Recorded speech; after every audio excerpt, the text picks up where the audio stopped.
Hello student, स्वागत है आपका विक्रम एकेडमी के यूट्यूब चैनल पर। आज हम 8th स्टैंडर्ड का मैथ सब्जेक्ट सीखेंगे। टॉपिक है 15th एरिया और प्रैक्टिस सेट 15.2 हमें ये वीडियो में लेना है। तो चलो फोकस करते हैं। फॉर्मूलाज पहले रिवाइज कर लेना और फिर हम स्टार्ट करेंगे प्रैक्टिस सेट 15.2। सम नंबर 1 हम रीड करेंगे। चलो तो स्टूडेंट्स, फर्स्ट सम। ओके, आपके सामने मैंने यहाँ पे लिखा है, आप रीड कर सकते हो। Length of diagonals of rhombus are 15 centimetre and 24 centimetre. तो डायग्राम है rhombus और उसके दो डायगोनल्स गिवन है और पूछा है एरिया क्या होगा rhombus का। तो ठीक है, फॉर्मूला तो आपको पता ही है, आप रिवाइज कर लीजिए। वापस देखिए यहाँ पे फॉर्मूला क्या है। area of rhombus is equal to half into product of lengths of diagonals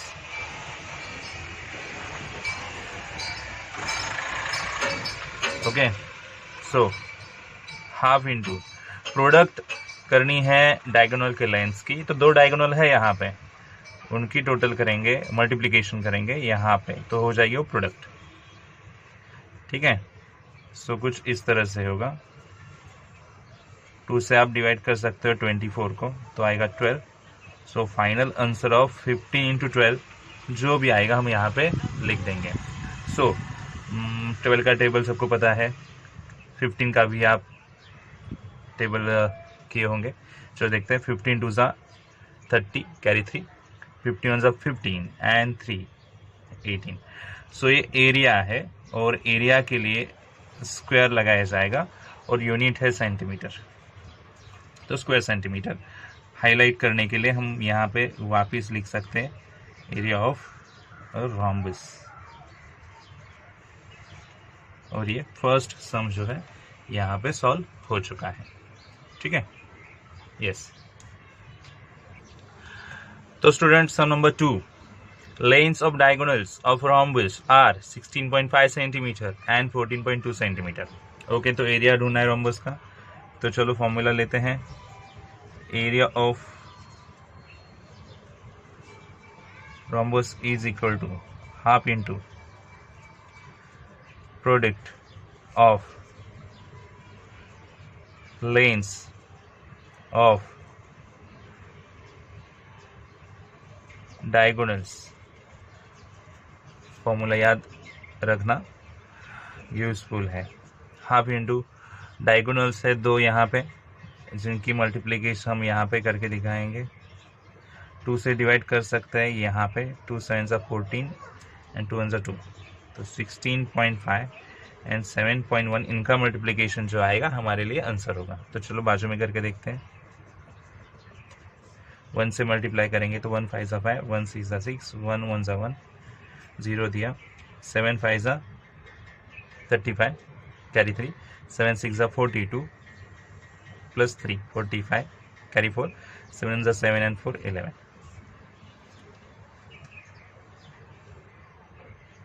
now add करेंगे 5 6 एंड 5 11 कैरी 1 7 1 1 और 2 पॉइंट्स यहाँ पे देने के बाद 1 पॉइंट यहाँ पे 1 पॉइंट यहाँ पे, तो टोटल कुल मिला के 2 पॉइंट्स छोड़ने पड़ेंगे पीछे से।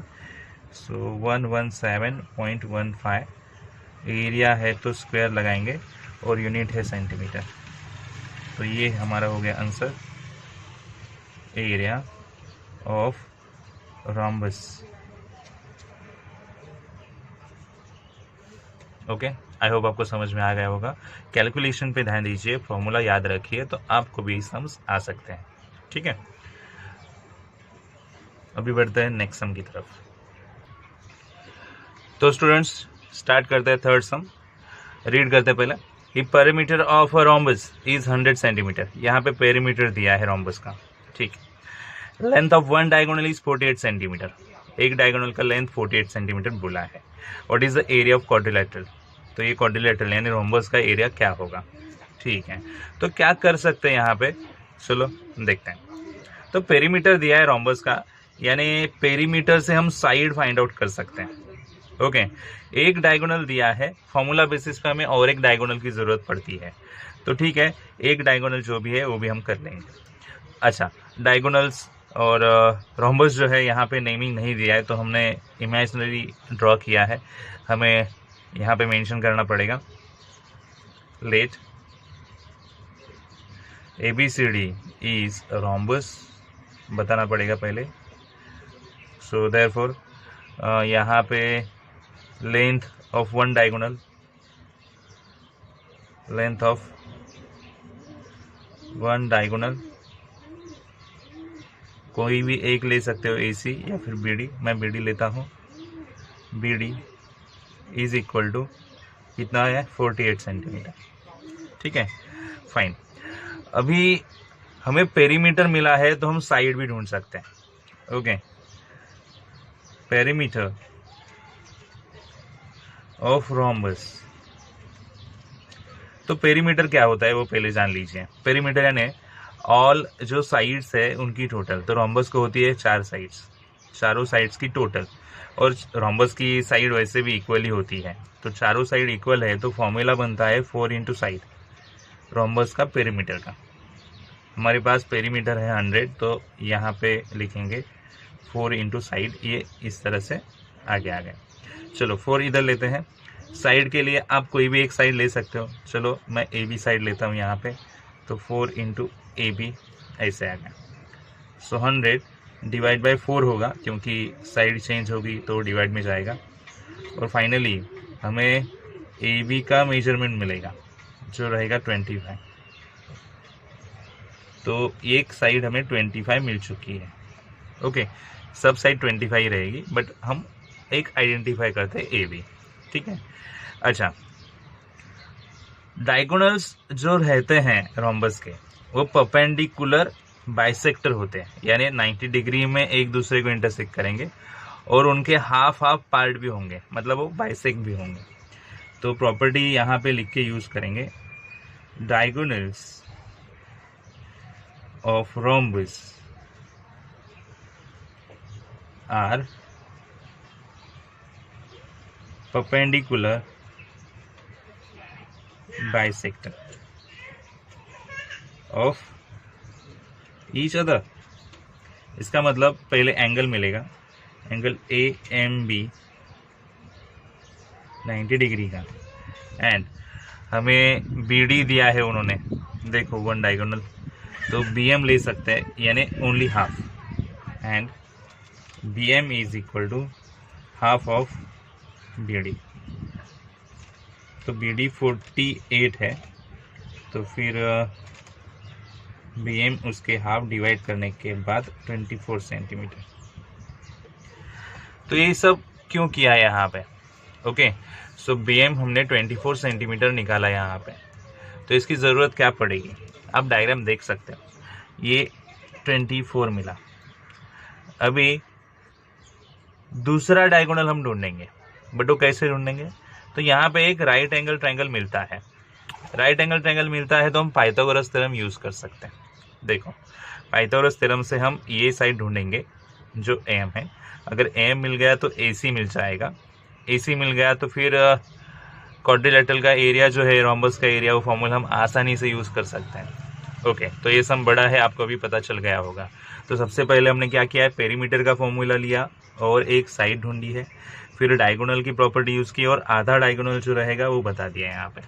ओके, अभी राइट एंगल ट्रायंगल लेंगे और आगे वाला सम हम सॉल्व करेंगे, ठीक है। तो चलो कैसे करेंगे देखते हैं। ओके स्टूडेंट्स, देखो लिखेंगे यहाँ पे in triangle AMB, angle M पहले से ही 90 डिग्री मिला है, पाइथागोरस थ्योरम यूज करना है। तो पाइथागोरस थ्योरम से जो सबसे लॉन्गेस्ट साइड होगा, मतलब AB 90 डिग्री के अपोजिट, वो hypotenuse AB square is equal to दो साइड जो है ट्राइंगल की AM और BM, ये छोटा मिला ना राइट एंगल ट्राइंगल, वही देखना है AM और BM।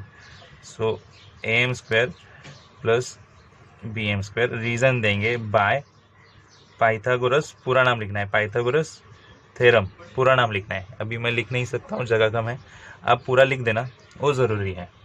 अभी वैल्यूएशन लेंगे, AB का वैल्यू हमारे पास 25 जो पहले से हमने यहाँ पे ढूंढा है, 25 का स्क्वायर बन जाएगा। ठीक है, एम का वैल्यू नहीं है,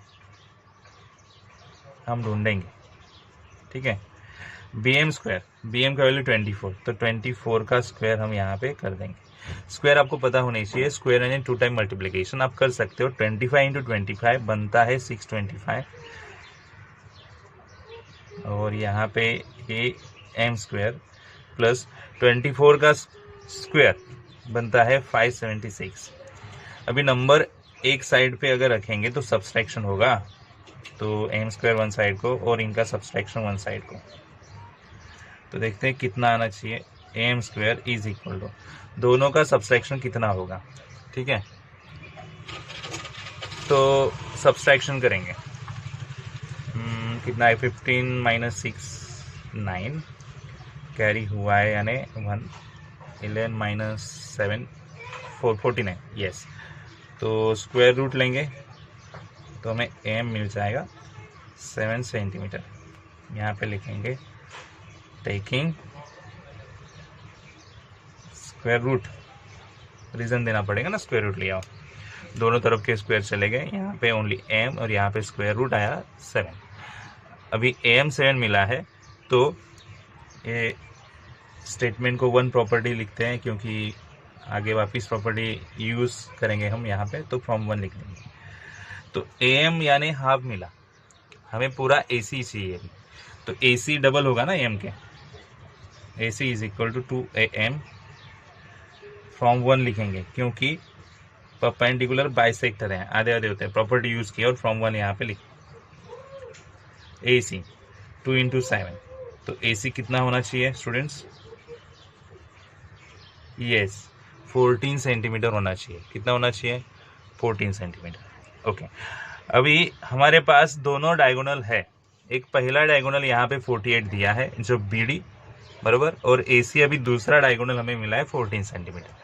तो अगर एरिया ढूंढना है तो हम प्रॉपर्टी यूज कर सकते हैं, फॉर्मूला यूज कर सकते हैं। ठीक है, तो चलो यूज करके देखते हैं। तो स्टूडेंट्स, यहाँ तक तो सम आपको समझ में आ गया होगा। अभी आगे का सम मुझे सॉल्व करना है, तो मुझे कुछ पार्ट जो है यहाँ से रिमूव करना पड़ेगा। तो देख लीजिए क्या क्या सॉल्व किया है। पेरीमीटर लिया यहाँ पे वो फॉर्मूला, तो यहाँ पे AB मिला। डायगोनल की प्रॉपर्टी ली परपेंडिकुलर बाइसेक्टर वाली, तो हमें BM मिला है।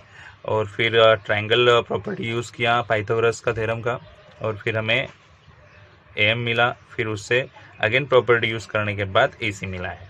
ठीक है, 2 डायगोनल्स मिले हैं। अभी फॉर्मूला का ही यूज़ करना है, क्वाड्रिलेटरल के एरिया का, रोम्बस के एरिया का। ठीक है, तो मैं ये सब इरेज करता हूँ और फिर यहाँ पे मैं एरिया का फॉर्मूला लूँगा। वैल्यू ये यूज़ होगी 48 वाला और ये 14 वाला।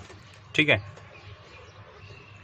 देखो स्टूडेंट्स, मैं यहाँ पे लिखता हूँ area of rhombus is equal to half into product of lanes of diagonals। Okay, so half into, हमारे पास पहला डायगोनल BD है और दूसरा डायगोनल है AC। BD का मेजर 48 और AC का मेजर 14। समझो यहाँ पे मैंने डिवाइड किया तो 7, 48 इंटू 7, जो भी आंसर आएगा हम यहाँ पे लिख देंगे। ठीक है, so 7 8 जा 56, carry 5, 7 4 जा 28 and 5 336 स्क्वायर सेंटीमीटर। तो एरिया ऑफ रोम्बस मिल गया है, यानी एरिया ऑफ क्वाड्रिलेटरल मिल गया हमें 336 स्क्वायर सेंटीमीटर। आई होप आपको समझ में आ गया होगा। सम बड़ा है क्योंकि वैल्यूज वैसे दी है, तो उस तरह से हमें सॉल्व करना पड़ा है। ठीक है, आप अच्छे से लिख लीजिए, सॉल्व कीजिए, खुद ट्राई कीजिए, तो आपको ये सम आ जाएगा। ठीक है, ओके स्टूडेंट्स, सो 4th सम हम यहाँ पे सॉल्व करेंगे। रीड करते हैं। If length of diagonal of rhombus is 30 centimetre. एक डायगोनल दिया है, कोई भी आप डायगोनल ले सकते हो, AC और BD, 30 सेंटीमीटर का। यहाँ पे एरिया दिया है इस टाइम, तो दूसरा डायगोनल हमें मिल सकता है आसानी से, बट हमें पेरीमीटर ढूंढना है। ओके, सो यहाँ पे इंट्रोडक्शन देंगे, क्योंकि मैंने यहाँ पे रोम्बस ड्रॉ किया है। Late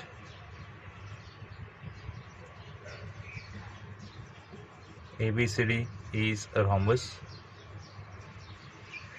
okay, and one diagonal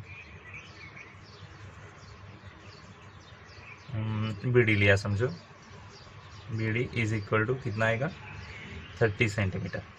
तो दूसरा AC डायगोनल ढूंढना है, ठीक है। एरिया दिया है यहाँ पे, area of rhombus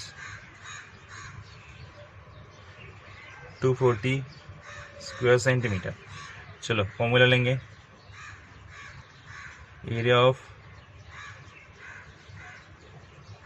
rhombus is equal to half into product of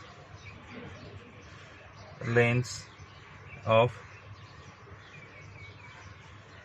diagonals, half into, अच्छा एरिया हमारे पास है 240, मैं यहाँ पे लिख देता हूँ half, okay, into product of length of diagonal. तो डायगोनल यहाँ पे BD है पहला और दूसरा है AC, ओके। तो 240 हाफ, BD का मेजर 30 अज्यूम किया है, AC नहीं पता, 2 से डिवाइड किया तो 15 आ जाए। तो बचे हुए आंसर्स यहाँ पे इस तरह से आएंगे वैल्यूज, ओके। 15 अभी हम नंबर जो यहाँ इस साइड लेके आएंगे तो डिवाइड में चले जाएगा, ओके। तो फाइनली हमें 15 से डिवाइड करना पड़ेगा, तो फिर AC इज इक्वल टू 15 से डिवाइड करने के बाद मिलेगा 15 × 15, बचेंगे कितने पता है 24 - 15 9 बचेंगे। सो 15 × 6 = 90, तो 16 AC मिलेगा 16 सेंटीमीटर का, ओके। AC यानी दूसरा डायगोनल हो गया। अच्छा, डायगोनल की परपेंडिकुलर वाली प्रॉपर्टी हम यहाँ पे यूज करेंगे, okay. So diagonals of a rhombus are perpendicular bisector of each other। तो ये प्रॉपर्टी ली है, तो इसका मतलब अभी यहाँ पे दोनों M ये पॉइंट में इंटरसेक्ट कर रहे हैं, यानी AC जितना है उसके आधा AM होगा, BD जितना है उसके आधा BM होगा, ठीक है। तो यहाँ पे हम वही करके दिखाएंगे, चलो। तो स्टूडेंट्स AM चाहिए half of AC and BM चाहिए हाफ ऑफ BD। तो AM is equal to half of 16, क्योंकि AC 16 मिला है, BM is equal to half of BD यानी 30। So AM is equal to मिलेगा 8 centimetre and BM is equal to मिलेगा 15 centimetre, okay. So AM 8 centimetre मिल गया और BM मिल गया 15 सेंटीमीटर। तो अभी हमें क्या करना है, हमें ढूंढनी है साइड, क्योंकि पेरीमीटर ये फाइनल आंसर चाहिए हमें। पेरीमीटर के लिए साइड ज़रूरी है और यहाँ पे साइड मिसिंग है। तो साइड हम कैसे ढूंढेंगे, पाइथागोरस थ्योरम से, क्योंकि अभी दोनों साइड मिल गया, AM और BM। ट्रायंगल देखो, राइट एंगल ट्रायंगल बनेगा ना, यस, AM और BM। तो यहाँ पे दो साइड्स मिल गई ट्रायंगल की, तो हमें BM AB ढूंढने के लिए आसानी होगी पाइथागोरस थ्योरम से। तो हम यहाँ पे AB ढूंढेंगे अभी, ओके। सो चलो मैं यहाँ पे एक लाइन पुट करता हूँ बीच में, और यहाँ पे लिखेंगे in triangle AMB angle M 90 degree का हो जाएगा। तो यहीं से हो जाएगा, क्योंकि प्रॉपर्टी में बोला है कि परपेंडिकुलर है वो, तो इसीलिए M 90 डिग्री का हो गया। पाइथागोरस थ्योरम से हमें प्रॉपर्टी लेनी है, तो सबसे बड़ी साइड AB है जो 90 डिग्री के अपोजिट आएगी, और ट्रायंगल में AM और BM लेना पड़ेगा। तो जैसे लास्ट समय यूज़ किया था AM² + BM²। यहाँ पे रीज़न हम वही लिखेंगे जो लास्ट टाइम लिखा था बाय पाइथागोरस थ्योरम, क्योंकि यहाँ पे भी ट्रायंगल हमें वैसे ही मिला है, right angle triangle. A B का मेजर ढूंढना है तो ए बी को ऐसे ही रखेंगे, एम अपने पास है 8, 8 का स्क्वायर, बी एम अपने पास है 15, 15 का स्क्वायर, 8 का स्क्वायर 64, 15 का स्क्वायर 225, ऐड करेंगे और देखेंगे क्या आता है। 5 and 4 9, 6 and 2 8 and 2, so A B square, तो स्क्वायर रूट करना पड़ेगा। तो 289 किसका स्क्वायर है, कौन से नंबर का स्क्वायर है, तो 17, यस, तो 17 सेंटीमीटर हमें आंसर मिल जाएगा ए बी, जो एक्चुअली साइड है रोम्बस का। ठीक है, तो अभी हम क्या करेंगे, पेरीमीटर का फॉर्मूला लेते हैं क्योंकि साइड तो मिल गए। पेरीमीटर ऑफ रोम्बस क्या फॉर्मूला है, 4 इंटू साइड। ओके, तो 4 इंटू साइड ए बी है ना, यस, तो 4 इंटू ए बी लिखने के बाद ए बी की वैल्यू फिल करेंगे और हम बोलेंगे यहाँ पे मल्टीप्लिकेशन 68 आएगा सेंटीमीटर। सो फाइनल आंसर हम यहाँ पे मेंशन करेंगे, perimeter of rhombus is equal to 68 centimetre. तो यहाँ पे ये सम जो है खत्म हो गया। ठीक है, और साथ ही साथ ये प्रैक्टिस सेट भी पूरा हो चुका है। 4 ही सम थे, पहले 2 नॉर्मल सम थे और बाद में जो 2 सम आए वो थोड़े बड़े थे क्योंकि अलग अलग तरह से हमें फॉर्मूलाज और प्रॉपर्टीज़ यूज़ करनी पड़ी है। आपको प्रॉपर्टीज़ फॉर्मूला सब रिमेंबर रखना है, किस तरह से कैसे वैसे हमने सॉल्व किया है, आपको ये ध्यान में रखना है, आपको भी उसी तरह से सॉल्व करना है। कोशिश कीजिए आपको भी ऐसे सम सॉल्व करने के लिए आ सकते हैं। ठीक है, फॉर्मूला से याद रखना, फॉर्मूला से रिवाइज करना और अच्छे से सम सॉल्व करना, प्रैक्टिस करना। ठीक है, तो मिलते हैं स्टूडेंट्स नए वीडियो में, तब तक के लिए गुड बाय, टेक केयर।